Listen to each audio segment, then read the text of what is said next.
Let's talk for a moment about what the leaders and administrators of a school do. Head of school has many titles depending on what kind of school you're running. In a charter school or a public school, it's going to be the building principal, or it's going to be the principal, typically, of the charter school. In the private world, the term could be principal, it could be director, it could be executive director, it could be educational coordinator, but typically it's going to be either headmaster, headmistress, or head of school, which is becoming increasingly popular. This person is the chief operating officer. They're in charge. They're the executive director of the school, typically. Now, you're going to see some situations, you could be in one of them, or you may be thinking of setting up your school this way, where the educational director is not the person at the top of the line of authority. In that model, there's typically an executive director and then an educational program coordinator or a business administrator or a chief operating officer who really is in charge of finances and human resources and all sorts of different issues other than the educational program. In general, we strongly recommend that the leader of any school be a professional educator and be in charge on a day-to-day basis of not only all of the other operations of the school, which includes finances and building safety and all of that, but is actually in charge of the teachers and hiring them and supervising them and the educational program and evaluating that and the students and parent relations and so forth. It's a very big job, and it can be a very lonely job, because you may find that in your school people will not always know how to relate to you if you are the head of school, if you're their boss. Some people will feel very, very comfortable. Some people will worry that if they ever let their hair down, that their job might be in jeopardy, or they may just not feel comfortable opening up at all or letting their guard down ever in front of whoever is the person in authority. The head of school has lots of jobs. We've provided you with a couple of examples of job descriptions. We've talked earlier in this course about the 9 major areas of a school, and obviously whoever is at the top of the line of authority, and this is like the captain of a ship, as I've said before, the educational director or head of school is the person who is ultimately responsible for what happens and really has the responsibility and normally the legal responsibility and authority to make operating decisions on behalf of the owners or the board of trustees within whatever limits are established by policy. There are lots of jobs. As I said, there's many, many different parts to it. But let me talk to you about what I think is most important. I find that heads of schools really need to focus on developing the vision and the message of what the school is, which doesn't mean every time a new head of school comes in, the school needs to be redefined. That would be a horrible mistake. The school needs to have an identity that's bigger than any one person, even though it originally may have been crafted out of the heart and mind of one person. But what that person wants to do is hire people around him or her who really reflect that vision, who understand it, share it, and become co-creators of that vision. So one of the chief jobs of a head of school is to be essentially like the pastor, the minister, the rabbi, the preacher, to reflect the values, the message of the school. This is the primary spokesperson for the school as an entity and its philosophy and vision. And any head who can't do that and do it really well will be incredibly handicapped, and the school is likely to not do as well as it would with a very articulate and very inspiring person who creates a sense of confidence and excitement about the school. So the first job is to lead, to inspire, to articulate a mission and vision, a message. The second is to be constantly looking for the right people to work at the school. That doesn't mean that you have an opening and can just hire them when you find them. It means you can't wait until you have an opening that you need to fill to go searching. You need to be looking all the time. This suggests networking. By the way, this networking is very similar to the networking you're going to do to try to get the school's brand and identity and program unique values known in your community. Networking is about constantly trying to work to meet people, to get the word out about what you're doing. The interesting thing is about living in your community, because for every school, there are people who would love to be part of your community, but they probably don't know you exist. Now, we've already spoken about the shortage worldwide of Montessori teachers. We've already talked about the importance of being prepared to find people who have what you think is the right stuff and invest in their future if they seem to be willing to invest the time and energy that it takes to become a Montessori educator. Because you're not always going to find someone who already holds a credential who will move to your town and work for your school. You may be fortunate enough to live in a community where there is a training center, where there are lots of Montessori schools, and where lots of people are moving, and you may find that you have all the teachers you need already trained. I would say this is not the norm. So this second job begins with always working to have the phone be ringing, to have resumes coming into you, to be networking and looking for people that you think would make a great fit with your school, and to try, if you can, to cultivate interest in joining you at some point in the future.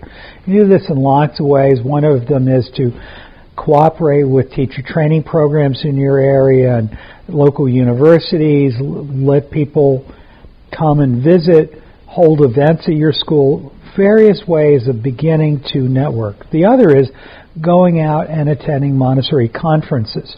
Obviously, at conferences, you're going to meet people who are in the profession. Some of them are going to be your peers. They'll be fellow heads of schools. Others will be people who are Montessori teachers, and it's a great way to get the word out that you exist and that you're a really friendly face, and maybe someday they'd like to chat with you about an opportunity if they ever feel it's time for a move.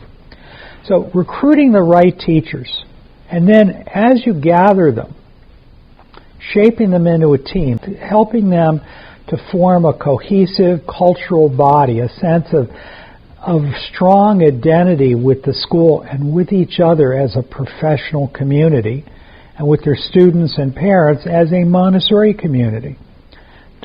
These together are the second major task of a head of school.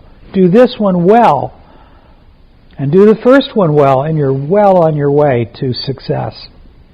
Still takes more, but these are the first two big ones. The third really key one, from my experience, is recruiting the right families for your school. Remember, it's not enough to fill a space. It's not enough to collect the tuition, because every time a family leaves your school, it saps away energy and excitement and a sense of coherency to your school's identity and community. So finding not only families to pay the bills, but finding families who are going to value you for what you are and want to be part of your school and bring their friends there. Obviously, that's the rainmaker function. That's the idea of the head of school as somebody who is working the community not to convert people who really want something very different to come and become part of the Montessori community. That really just annoys people. But rather to articulate what is it that makes us special without alienating the person who has something differently in mind, and without engaging in conflict with them about the differences of ideas about what a good education is, but looking for those families for whom what you're offering is of deep appeal. And then finally with that is the second part, which is taking those families you found and recruited and getting them onboarded, turning them into an integrated community and helping new families as they join the school over the years to comfortably fit in and hold on to the sense of a pretty clearly defined identity of what our school is and what we do here, what we're all about. Now there are other areas. In the job description, you'll notice all of them. You know that they are the educational program. It's the faculty and all the different issues that have to do with your employees, from your compensation scheme to your benefits packages to contractual relationships and all of that, evaluation of the performance.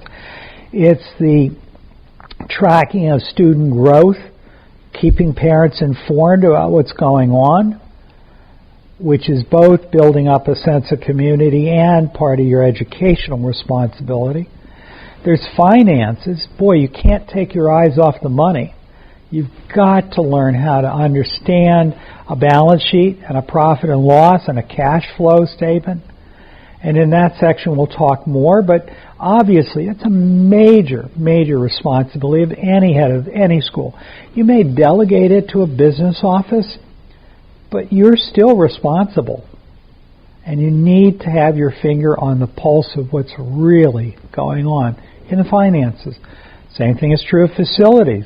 You may have a buildings and grounds manager. It may not be you that goes out there every day and makes sure that the swing sets are safe, that there isn't anything dangerous on the playground. The bottom line is you're ultimately responsible, and you have to make sure that what needs to be done is being done. Recruitment, admissions, marketing, building up of community, obviously the administrative team, which we'll talk about next. You're responsible for everything that happens within the administrative team of your school. You're responsible for dealing with the board or the owners or the public school board, whatever is the ownership structure of your school. It could be that it's you or you and your spouse. However it is, the manager may or may not be the owner. And if he or she is not the owner, then obviously she has to interface with the people who ultimately have the final say. Developing good relationships, making sure the, quote, owners really know what's going on, being sure you understand what they consider to be ultimately important, following the policy that enshrines what they see as important, the sort of limits on your authority, which is what policy really is.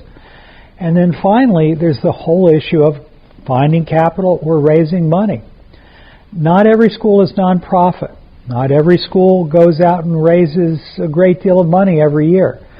My general advice is don't count on fundraising to pay the bills, because it comes, it doesn't come, it's hard to say. You're not going to let a teacher go because you couldn't raise the money for her salary. On the other hand, the money that's needed for a salary does depend on recruitment.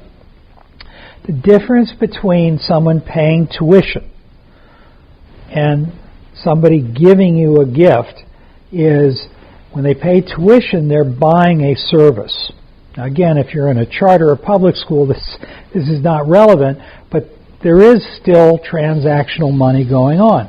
If someone enrolls in your school on the first day of registered attendance, you get so much per year per child on that day. That money is what pays the bills for the most part. And it would be very unwise to count on fundraising. And yet it would also be very unwise to not be constantly thinking about it and trying to develop a spirit of generosity and of contribution and giving. Not simply because you have wealthy parents. You may or may not have parents with any means. But rather, many great institutions, big and small, are built around the world by people who come to a project with a generous spirit and a generous heart. And that's the relationship you're building. You're not simply selling a service. Whether you're publicly funded or privately funded, you're running an act of charity, an act of love, an institution that'll live in your community. You need to understand how to develop that spirit, even if you're for-profit and people aren't giving you outright gifts. When we get to the section on philanthropy and fundraising, we'll talk about how for-profits can have a nonprofit arm run by an outside group of parents or other friends of the school. The bottom line is it is also part of the responsibility of a head of school.